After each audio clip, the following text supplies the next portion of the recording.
பக்திதா பரமேஸ்வரை தூய்மைதா நிரந்தரமான உள்ளத்தில் நெறிவிழா பரத்தைதா இருளே சூழ்ந்த இதயத்தே இறையே நிறைந்த ஒளியேவா அருளே சுரந்த பரஞ்சோதி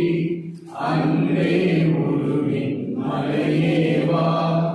ஒன்றாய் கூடி வாழ்கின்ற உயர்ந்த பண்பை கற்றுத்தா என்றும் கடமை நாட்டுக்கு இனியாய் செய்ய கற்றுத்தா அன்பே எங்கள் நதியாக அருளே எங்கள் கடலாக பண்பே